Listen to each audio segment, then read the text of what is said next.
Hi అండి, నమస్తే. మీ పేరు? నా పేరు రాజయ్యను. ఓకే, ఇదే ఊరు? నాచారం.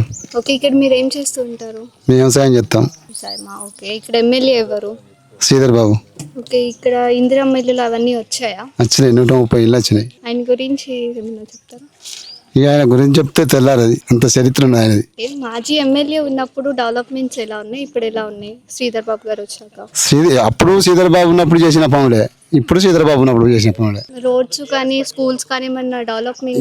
ఈ నాచారంకు ఫస్ట్ సంధి రోడ్డు పోసిందే శ్రీధర్ బాబు ఉన్నప్పుడు సంధి. రోడ్డు అవరికి ఎవ్వరు తట్టడం మట్టిపోయి 10 సంవత్సరాల గవర్నమెంట్ లో కూడా తట్టడం మట్టిపోయలే. మా కాంగ్రెస్ గవర్నమెంట్ వచ్చాకనే పనులు జరిగినాయి. ఇప్పుడు ఇల్లు కూడా ఇప్పుడే వచ్చినాయి. అవరకు కూడా ఒక ఇల్లు కూడా ఇవ్వలే. డబుల్ బెడ్రూమ్ అన్నారు కానీ మా కాడ ఇవ్వలే. మా కాడ రాలేదు. వేరే కాడ అత్త రావచ్చు కానీ ఇక్కడ అయితే రాలే. ఇంకా ఏమన్నా మార్పులు అవి చూడాలనుకుంటున్నారా ఇక్కడ? ఏం మార్పులు అంటే ఇంకా కొంత మార్పు ఉన్నది. ఇప్పుడే నిద్రపట్టలేదు కదా, ఇప్పుడే స్టార్ట్ అవుతుంది కదా. ఇక కొద్దిగా కొన్ని వచ్చేటివి ఉన్నాయి కానీ రాలేదు. ఒక్కటి స్టార్ట్ చేస్తాను కదా వాళ్ళు. ఇప్పుడు అన్ని ఒక్కటేసారి కావాలంటే కాలేవు కదా. ఆయన గురించి ఒక మాటల్లో చెప్పాలంటే ఏం చెప్తారు?